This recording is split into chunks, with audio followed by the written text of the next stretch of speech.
Good afternoon, everyone. Please note that this meeting is being recorded.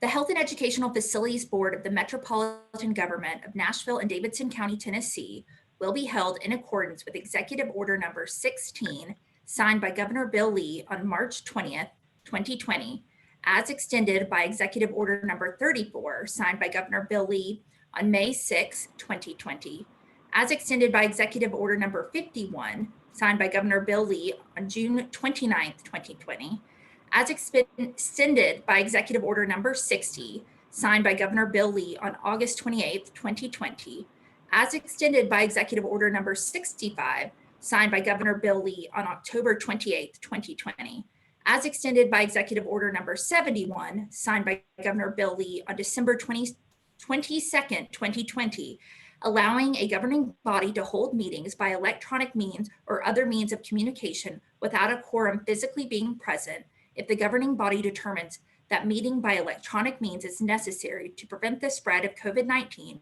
or other related epidemics to protect the health, safety, and welfare of the public and members of the governing body. All votes taken during this meeting will be by a roll call vote. Oh, great. All right, and now we'll do roll. Dr. Aday. Here. Ms. Baldwin.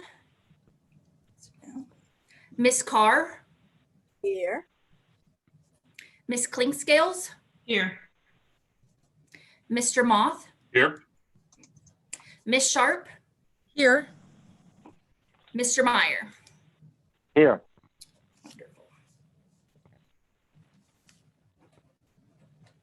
Roll Okay. has been taken and all members are here except for Ms. Baldwin. Okay, very good. Thank you, Sarah. Okay, Cindy, our notice has been properly published and notice has been given to the public for this meeting. I'm sure that's correct. Yes, it was published in the January 2nd Tennessean. Okay.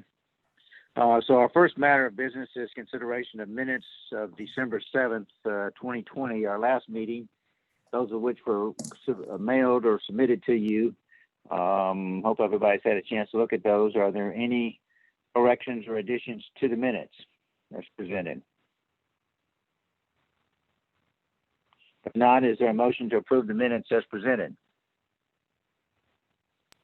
So moved. It's moved that the minutes be approved as presented. Is there a second? Second. Second. Any further discussion of the minutes? If not, all those in favor of approving the minutes as presented indicate by saying, well, we'll take the roll, please, Sarah. Indicate Yes. by saying aye if you're for it or no if you're not. Yes, Dr. Aday. Aye. Ms. Carr. That was an aye or yes. Ms. Clinkscales. Aye. Mr. Moth. Aye. Ms. Sharpe. Aye. Chairman Meyer. Aye. The minutes have been approved.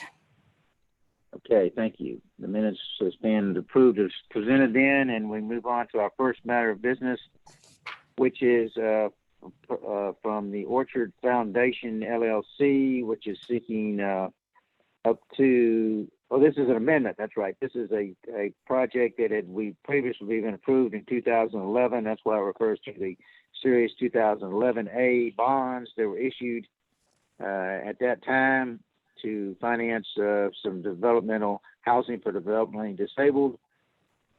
And I think the proposal is here to just seek an extension of the term of the bond and maybe an interest rate fix.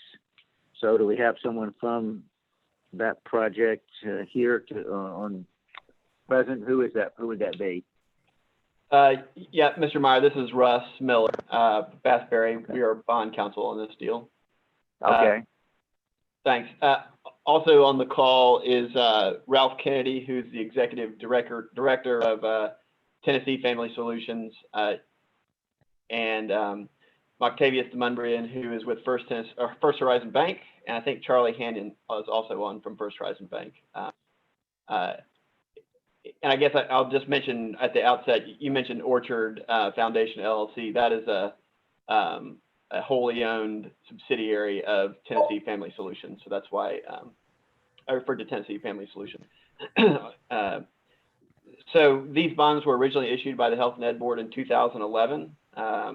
They were purchased at that time by First Tennessee Bank, now First Horizon, and they continue to be held by First Horizon Bank. The funds were used to purchase 43 community group homes that Tennessee Family Solutions uses in their programming. I'll let Alf talk a little bit more about what they do here in a second, but that's what the proceeds were used to, or to purchase those 43 homes. The original amount of the bond was around $7.88 million. It has been paid down since 2011 to around $4 million. They are on a sort of monthly level principal reduction schedule that they've been paying down regularly since they closed. The bank, they closed this deal in 2011, had agreed to a fixed rate for a 10-year period, and that rate is expiring March 1 of this year. And so the bank and Tennessee Family Solutions have agreed on a new fixed period, and the bank has agreed to hold the bonds for that additional period. That period will, assuming we get approval here, would start February 1 of this year and run through February 1 of 2026. And the rate would be reduced substantially from where it started. It was originally a little below 6% and will be reduced to a little below 3% based on today's rates. They will fix it actually on the day before we close this amendment. As of today, it would be a little below 3%. So obviously good savings there. I think that's really a description of what we're doing from a financing perspective. I'm certainly happy to answer any questions. And as I mentioned, Ralph Kennedy, the executive director, is on the phone as well to answer any questions you all may have about their programming or the good stuff that they do. Okay, Russ, this is Steve Meyer again. Did you say, so this is being fixed for a term of 5 years? Is that correct? That's right. The bank is agreeing to hold it at this fixed rate for another 5 years through 2026. Or to February 1, 2026, sorry. And the bonds go out to 31, is it? Yeah, I think that's right. That's the final maturity.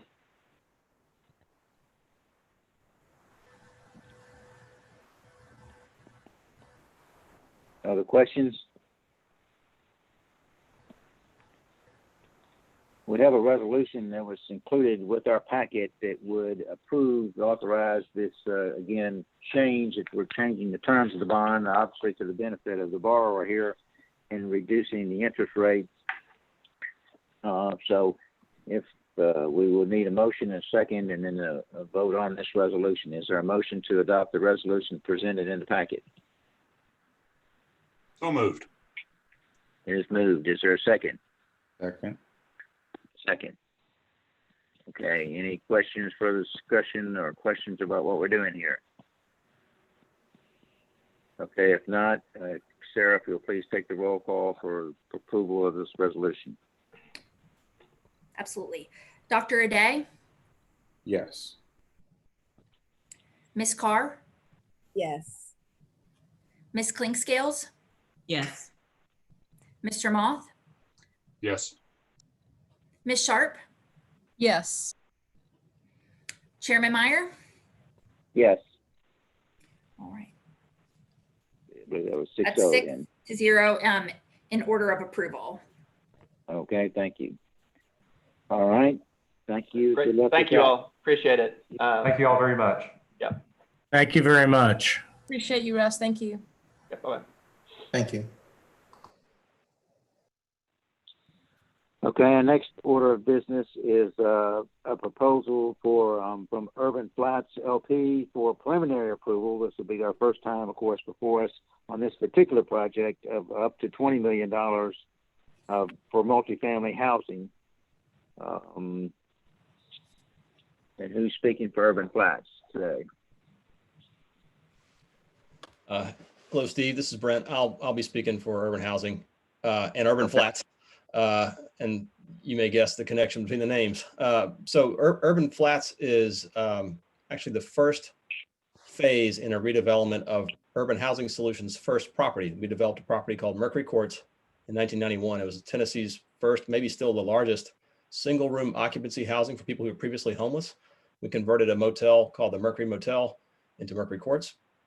That motel is now about 70 years old and is showing almost daily how old it is to us. And it really began to mount up in significant maintenance concerns.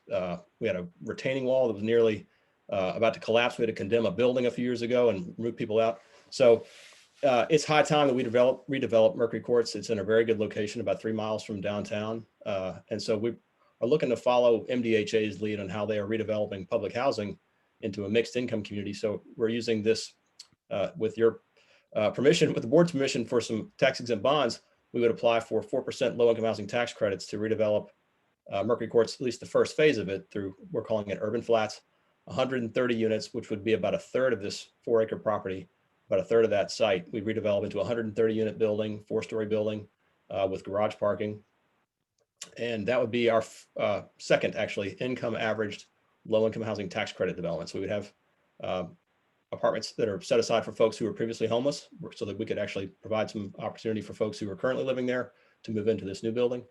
And then income range up to 80 AMI to basically balance the very low income apartments and the in that kind of lower end rent scale. So that would be the first phase of what would eventually be a 3-phase redevelopment, and it's a really critical phase to be able to unlock the rest of the property, because it's a relatively small property. We're trying to achieve a very high density of mixed income redevelopment, just like MDHA is doing with their RAD program. So the total development costs are about $28.5 million is what we're looking at. And we're seeking up to $20 million in tax exempt bonds to apply for the 4% tax credit that we would need. And we're going to actually apply for a Barnes Fund grant this Friday, another $2 million grant, another $2 million into the stack to be able to help make this mixed income redevelopment feasible. And I can give you some more particulars on the financing or the unit mix if you all are interested in that, but that's just kind of the big picture for what we're proposing with urban flats. Brent, may I ask a Okay. question?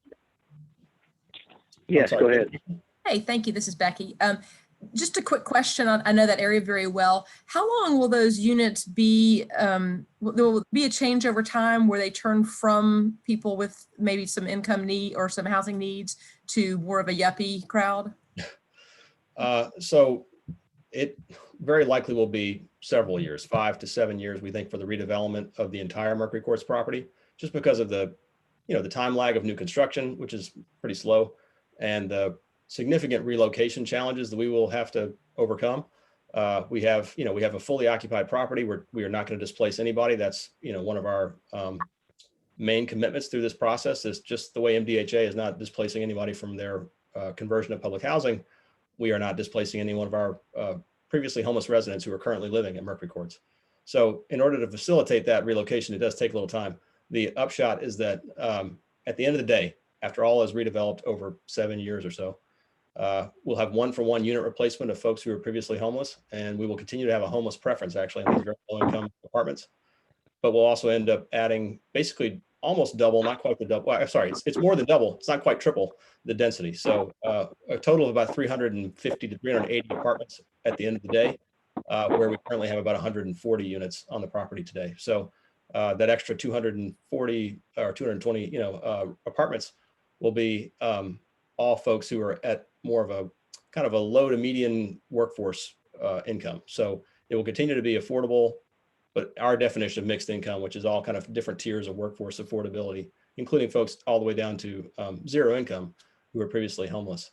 So our property will not be, I don't think, ever yuppified, but I, certainly I see that happening, and it already is happening around our property. And gentrification is not exactly or inherently an evil thing. It's just, we really want to see inclusive communities. And that's really what we're trying to develop, is creating affordable, long-term residential anchors in an area that is changing, hopefully improving economically and, with new economic development. So we think we can help contribute to that, but also obviously create very good access for our residents to downtown and just to the immediate neighborhood as it continues to revitalize. Right, it's great in terms of bus line and going. Oh, yeah, transit is excellent there.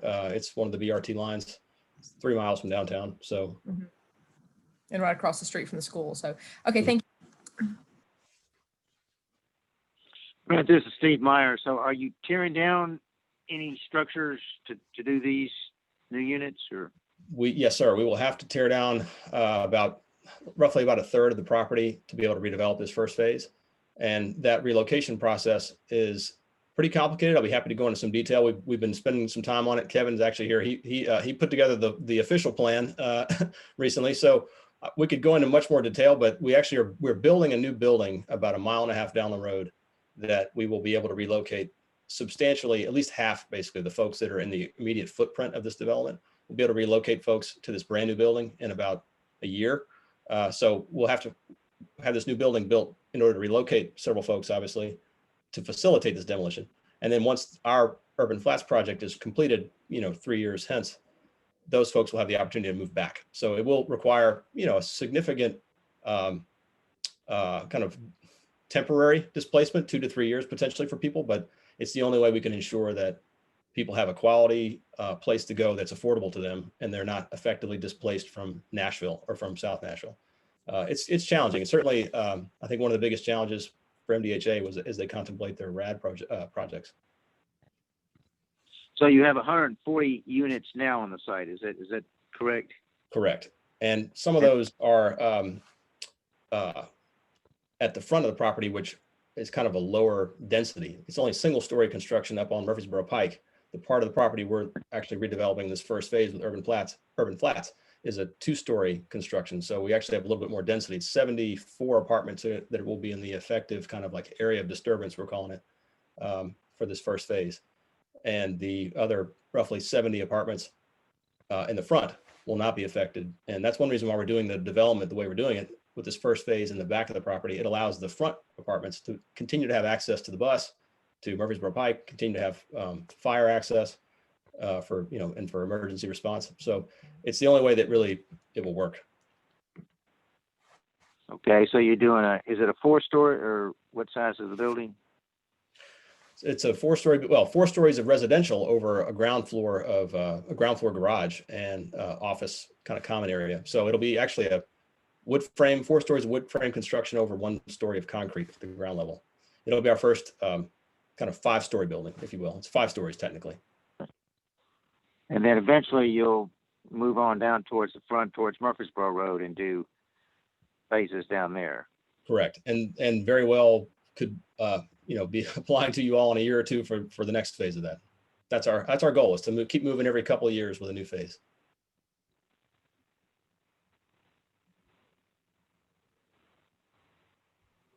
So, Brent, Further question? oh, I'm sorry. Mr. Meyer, did you have another question? Go ahead. Okay, Brent, I just wanted to ask, I'm aware of you all's development on Clarksville Highway. Are there any lessons learned or takeaways from your experience with that development that are informing how you're proceeding with this particular project?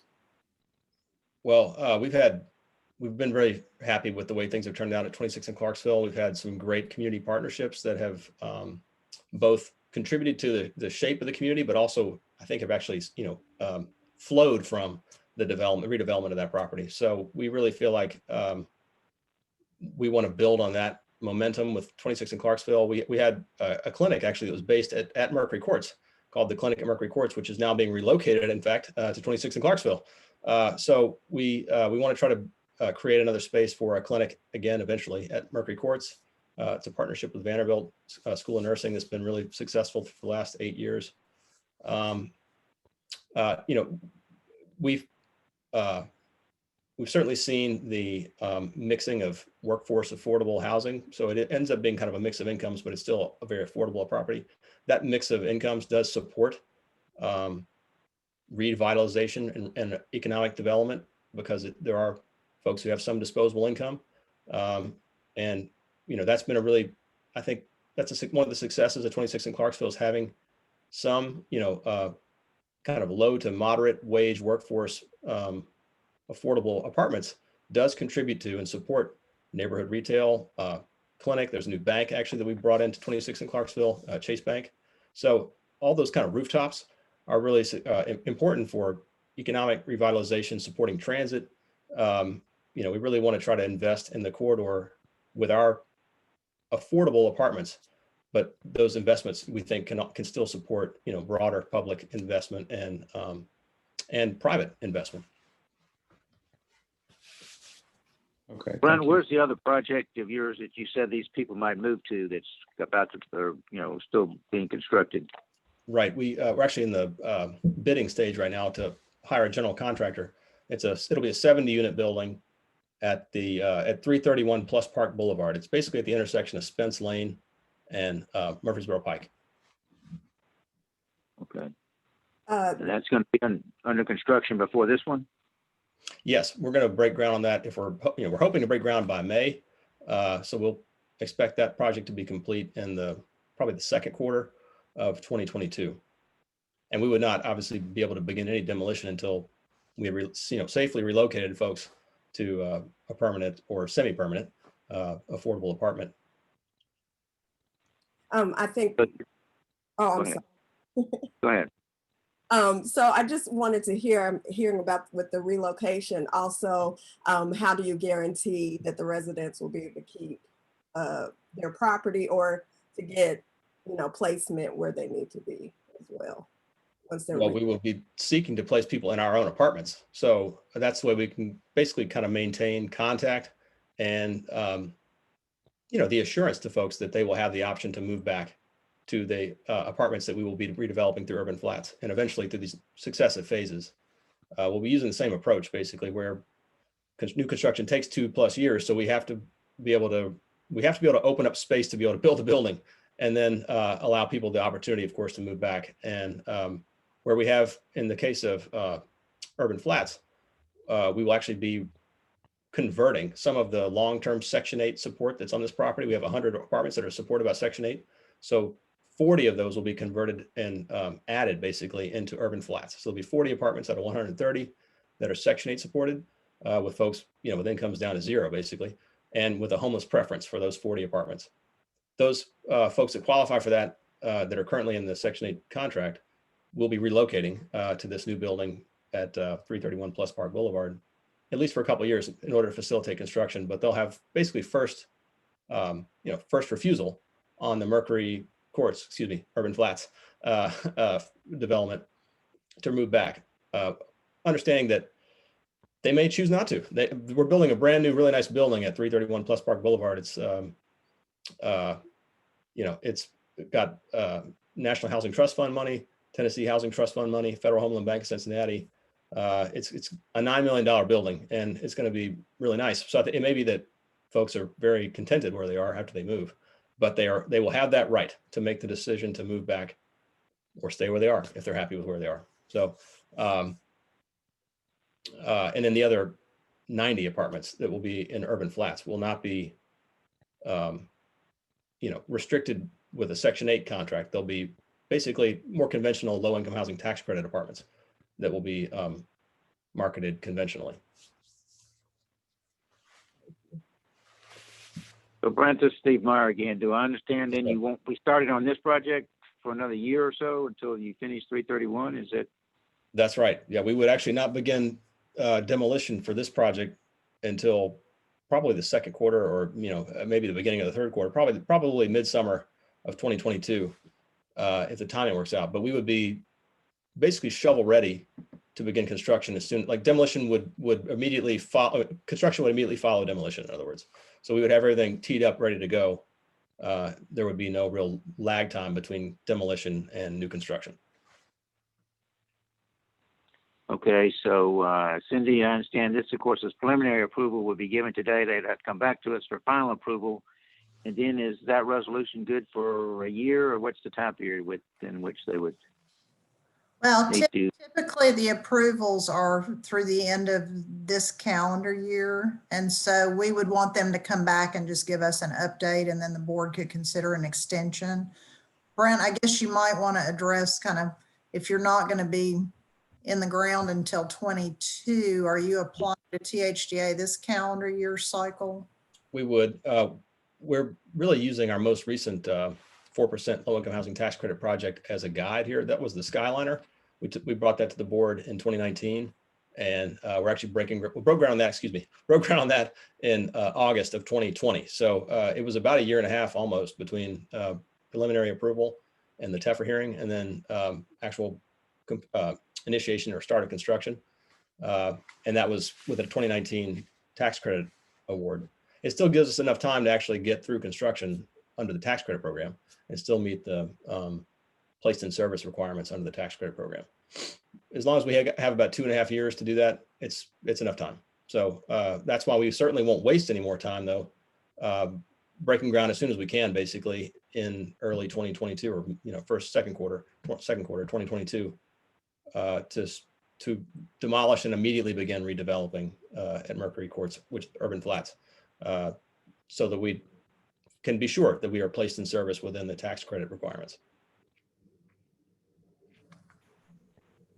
And one other technical legal requirement I'll just mention, coming to this board starts the clock. So to the extent they're incurring expenses pre-construction, then developers can be reimbursed for those out of tax exempt proceeds later. And so that's another reason why we see folks come to us early in the process, because all the soft costs, design, architects, all those types of things, they can start incurring those soft costs, and after this date, we'll be able to be reimbursed for those as opposed to having to just pay out of pocket. So that's another reason we see the timing of these. okay, we do need to have a public hearing on this project. So at this time, I'm going to call for a public hearing and ask if there's anybody on the call present who wishes to speak for or against this project. Please speak up.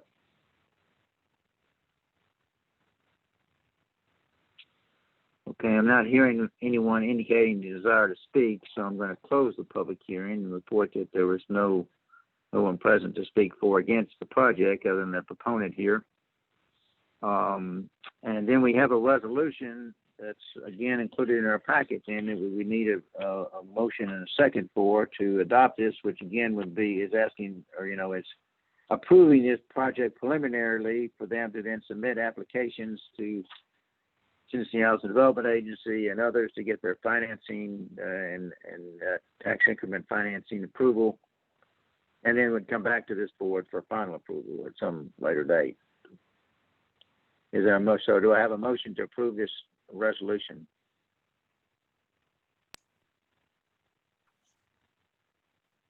So I'll move. moves. I'll second. I'd like to ask one quick question in final discussion. Certainly. So Mr. Elrod, I've been trying to think about the mathematics of this. 131 units, $20 million bond issue. This seems like an extraordinarily efficient construction project, and my wheels are turning. Like, if I'm homeless on the streets of Nashville, and assuming there's subsidies for my rent and so forth, what do I have to come up with a month to sort of get out of homelessness in a project today or this one in the future? And if that's a bad question, we don't need to dwell on it. No, it's not a bad question. So we are a partner with the coordinated entry system with Metro. So anyone who's homeless basically enters into the coordinated entry system to be matched up with an apartment in Nashville, with an apartment landlord or a property owner who has a vacancy available for folks who are previously homeless. We're one of the, if not the largest, partners of Metro to provide that type of permanent housing. And folks who come through the CES, coordinated entry system, really do not have to have, they have to have basic information they can provide to apply, but at least with our apartments at Mercury Courts, which will again be converting 40 of the 100 that are currently supported by a Section 8 contract at Mercury Courts, we're converting 40 of those into this first phase at Urban Flats. The other 60 will go to this other building that I mentioned down the road at Plus Park Boulevard. So those 40 apartments, a person does not really have to have any income, any demonstrable income. They just have to have their basic information, enough to be able to apply for an apartment.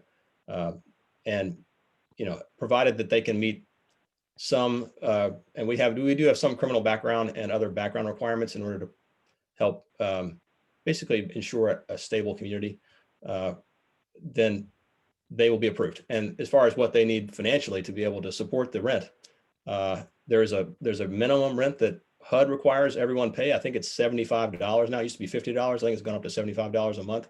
A lot of our residents are contributor vendors, and so they more than capably pay their portion of the rent just based on their contributor sales, and the rest of the money that they make from that is money that they have available for other, you know, essential needs. But the point is, $50 to $75 a month is really all that someone would need to pay out of pocket for a very nice new construction apartment in Nashville if they're previously homeless and they qualify for the rental assistance from HUD. Thanks for working in this space. Appreciate the answer. Brent, this is Steve Meyer again. How long do your residents, end up staying in with you with these apartments? It depends, but we have actually we've had much lower turnover from all of our apartments really in the last couple of years because of the economy, basically, and because of Nashville's housing market. It is getting increasingly more challenging for people to find an apartment or a landlord that's willing to take a Section 8 voucher. So folks who, again, can only pay $50 to $75 a month, they have very few options. There are fewer and fewer landlords who will take Section 8 vouchers. And, you know, so the number of folks who are moving out voluntarily has really dropped dramatically. So I think our sort of longevity or tenure of our residents is certainly longer now than it's ever been. We have some folks who've been with us at Mercury Courts for decades. Decades, yeah. And so these units are basically a motel room, is that right? A one bedroom with a bath is Most are, that's right. Most of the apartments that we will be redeveloping are small motel rooms from the 1950s. You know, we renovated them some in 1991, but they were never fully renovated or converted into an efficiency apartment. We have some apartments or some motel rooms that are now actually fully converted to efficiencies on this property. But none of the apartments at Mercury Courts, with one exception, there's a small building that was built new with tax credits, actually. There's 20 apartments. Everything else is an efficiency or a motel room, basically. So what we're developing with Urban Flats is 1 bedroom, 2 bedroom, and 3 bedroom apartments. And the 40 apartments I keep talking about that will have Section 8 assistance, those will be full, you know, 600 square foot, 1 bedroom apartments with a kitchen and, you know, a bedroom with a door. So it'll be a significant upgrade. In addition to being new, it will also be just bigger and, you know, more fully equipped than what we currently are offering. So the homeless continuum of care in Nashville, the network of social agencies that really works to help distribute federal support for homelessness equitably across the city. We'll have to get this continuum of care approval to change our contract from efficiencies or, you know, motel rooms up to 1 bedrooms, but we know that they will readily approve that because it will be, you know, a significant improvement for folks who are currently living in very small 200 square foot motel rooms in some cases. So this will be a big improvement. So the resident pays $75. What's the housing assistance payments? What do you get from HUD then on these units? Well, it changes every year when HUD conducts their fair market rent surveys, but I believe now it's something upward of $1,000 a month. Actually, so it's what the total fair market rent is, and HUD will pay basically the balance. So we get very strong rent from HUD. It's strong in our view because our normal unassisted rents are much lower. So because we can get rental assistance, we can actually this is how we can pay for new construction effectively in downtown Nashville, because we're able to take out a pretty big loan, and we can support that loan because we actually have very strong rent. And, you know, in our experience, this is pretty strong rent for a very affordable housing opportunity. So, so it works. Okay, any further questions? If not, let's take the roll on the resolution, please. Sarah? All right. Dr. Aday, Yes. Ms. Carr, Yes. Ms. Clinkscales, Yes. Mr. Moth, Yes. Ms. Sharpe, Yes. Chairman Meyer. Yes. That's a vote of 6-0 in favor of approval. Okay, thank you all. Thank you very much. Brent, good luck with the project. We'll see you back whenever you come back for preliminary approval, I guess. I mean, final approval then. Thank you all for your support. Thank you, Mr. Meyer. Thank you, everybody. Okay, the next matter on our agenda is the request of Fairgrounds Affordable Housing LP. They're asking for preliminary, again, another preliminary approval for up to $25 million for multifamily housing. And who is here to speak for that project? Mr. Meyer, it's Dirk Melton. I'll be happy to speak for a few moments. Okay. Good afternoon, everybody. Thanks so much for the opportunity to be in front of you today. Mick Nelson and I are here to address you and answer any questions you might have, but we're just awfully excited to bring this project to you. We've been working on it for quite some time, and similar to Brent's project, it's very proximate to downtown Nashville, within 2 miles, in an area of town in the southeast part of the city that is in desperate need for affordable and workforce housing, that we hope to be able to meet some of that need with our project. The location is at the site of the Nashville Fairgrounds. It's part of the larger redevelopment that's happening there with the new expo buildings and Major League Soccer Stadium that is underway. We'll be handling the mixed use component of that, and this is the first of our projects that are there. We're also very proximate to bus lines that are available to go to downtown. The 52 line is a rapid bus line that goes down Nolensville Pike, and then we have a crosstown route, Route 21, that goes down Wedgwood to 100 Oaks and the Vanderbilt area.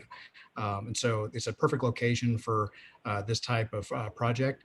It's going to be a true mixed income community. We're seeking to have a significant number of the units to be affordable workforce housing, up to 160. And that's the reason for this application today. So we're very fortunate to have the support of Councilman Sledge. We've been working very closely with him to bring this to you. And I think he has a letter of support in our application packet. So with that, we're just, again, very grateful to have this opportunity. And Mick and I are here to answer any questions that you might have. Thank you.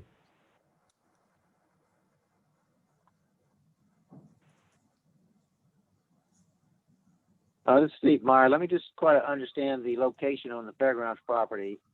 You come in, if you're coming down Wedgwood, you enter the property there. There's the Hart building for the 54 Wood building on the left as you enter the fairgrounds sort of area there. Where is this particular project situated? To the right or to the left? Or Yes, sir. If you were coming east on Wedgwood off of I-65, you'll pass Fall Hamilton School on your left, and then cat corner across the street would be the 54 Patricia Hart building.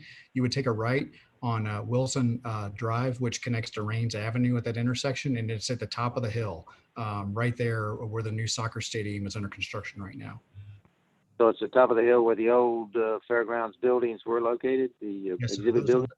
Those old expo buildings were taken down to make way for the new stadium, and they were relocated at the bottom of the hill along the Wedgwood extension out to Craighead with brand new buildings, and so it'll go in that location. Okay, and then so then the soccer stadium would be next to it? Yes, it's right there on the same campus. And on the other side of the soccer field is the racetrack, is it? Yes, sir. This site is approximately between those two venues. It's between the two venues? Yes, sir.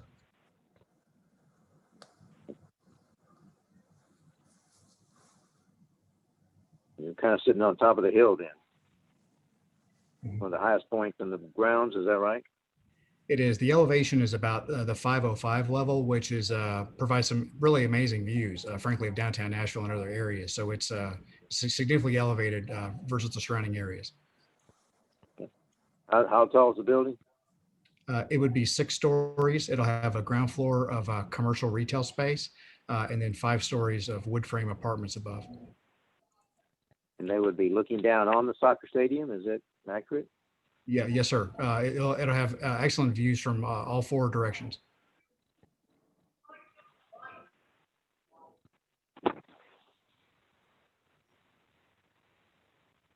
Other questions?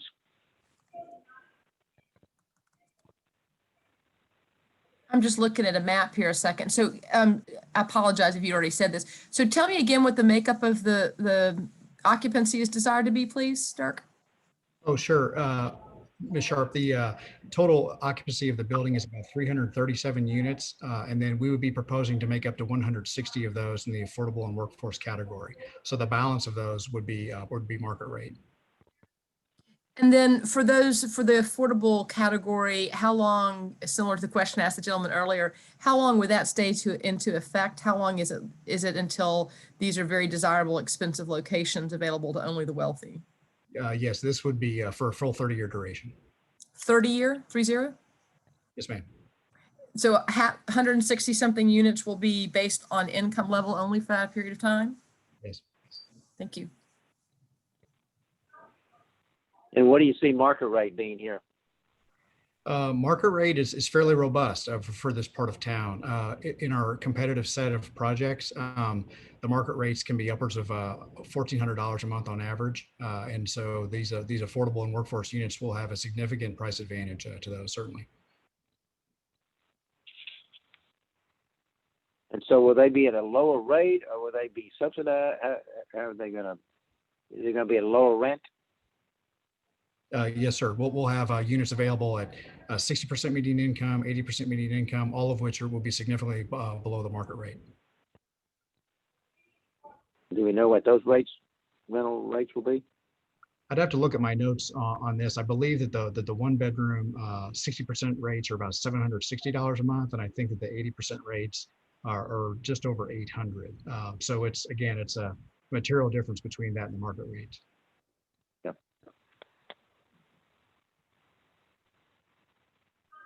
And so for the approximately 160 units that are going to stay in for that significant 30-year period, do you know what the breakdown is that is 60 versus 80% of market rate? Yes, the vast majority of those would be at the 60% level or below. I believe it's about 120 units, and about 40 of those units would be at the 80% or below. Thank you.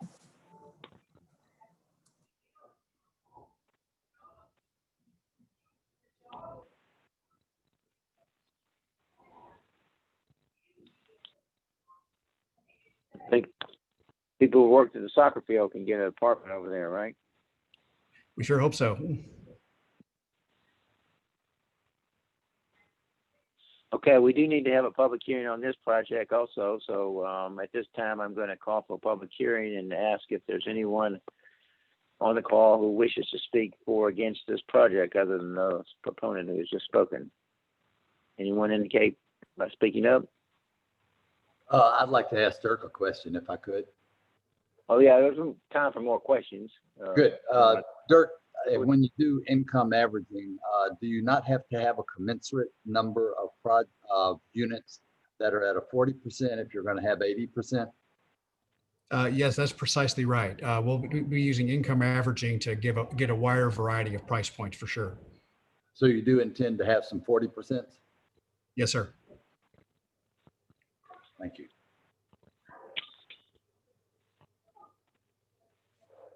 Okay, I'm not seeing anyone indicate a desire to speak at the public hearing, so I'm going to close the public hearing. And of course, members are still free to ask any more questions, but we do have the resolution before us and would want a motion to adopt the resolution.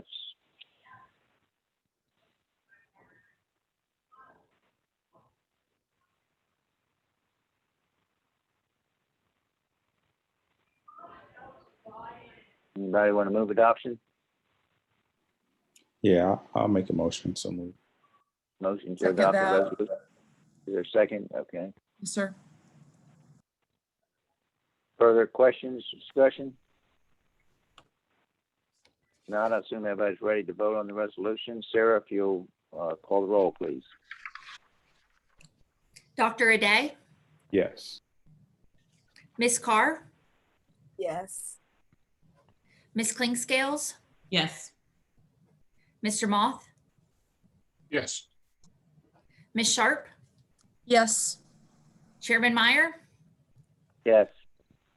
That's a vote of 6-0 in favor of approval. Okay, thank you. Thank you very much. All right, you're welcome. Thank you all for attending and for good luck on the project. And we'll look forward, hopefully, to having you all back for final approval once everything's in line. Yes, sir. Thank you. So I believe that pretty much concludes what's on our agenda. The other items mailed to you are the information items on our state reports that are submitted to the state comptroller's office regarding projects that have been financed and closed in this past month or so, or since the last meeting, I guess. That was relating to Briarcliff Apartments and HCA Realty, I guess. Cindy, do we have any other old business or new business? I will mention, once this agenda for today was set, we did get a request from another multifamily developer that's been through the board in the past, asking to be on this agenda, and it was too late because it had already been published.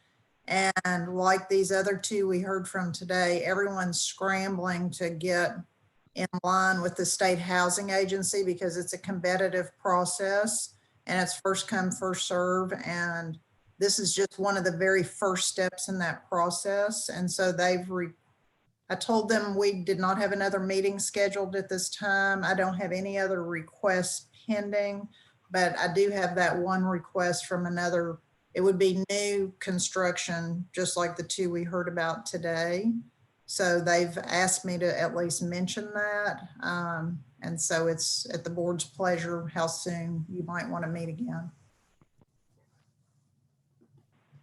I have a small item I'd like to raise potentially for our next meeting, if I can say a little more about it.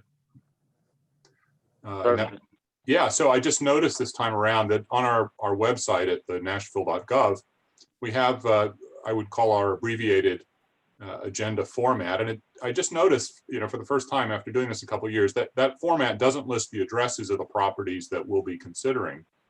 And I reached out to Cindy and she said, oh, those are all in the Tennessean. And indeed, they are, but I was so I would like to move, I think in the spirit of transparency, it would be nice to have the addresses of the properties just included on our announcement on our own website. And so I'd like to make the motion that for next meeting, we add discussion of the agenda format on our website. And if there's a second to that, we can, I'm done. We don't need to talk about it anymore today. Is there any reason why we wouldn't do that? Well, I think we can discuss it next time. What I'm hoping is Okay. there might be I'm happy to second a discussion. Oh, okay, there you go. So we can. Second the motion, and you asked that we put this on the agenda, this discussion of this for next meeting. Is that right, yes, Chris? please. Thank you. Yes. Okay.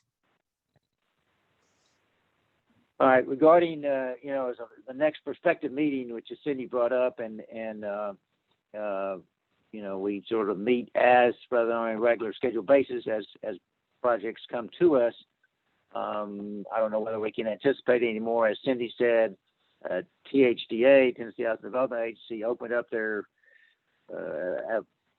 application process like the 4th of January or something, as opposed to usually late January, maybe even February. So people have heard about it and want to get in and get considered. Obviously, to the extent that we can give preliminary approval as we did today, these projects can go to Tennessee Housing tomorrow or whenever and submit their application saying we have a preliminary approval for financing. And so we're helping any housing, that's the way some of this affordable housing, as we call it, is going to be built here in Nashville. So I would hope that we could meet reasonably soon. Cindy and I discussed the date of February 1st, which is about 3 weeks away, I guess. So I'll let you all look at your calendars, and probably Sarah, somebody will call you later in the week and see if that's a feasible date or some date that week anyway. In early February to have another meeting. We have to give 2 weeks, 14 days, Cindy, do we have to publish? Actually, the public hearings now are only a 7-day requirement. The IRS changed that last year. But with the Tennessean deadlines, we need to schedule at least a couple weeks out. Yeah. So we'll consider February 1st, look at your calendars, and we'll see that, or any alternatives or any problems. We'll try to do it maybe that first week of February. Mondays seem to work for everybody. Seems to be pretty good. So we'll look at the first, and if that's not a date that everybody, we can get 4, 5, 6 people present, and we'll try another date that week. But I do hope that we can, and maybe we'll have other projects, but we're certainly, even one, wherever it is in Davidson County, we can certainly use more affordable housing. I think everybody agrees with that. Okay, any other items people want to bring forth?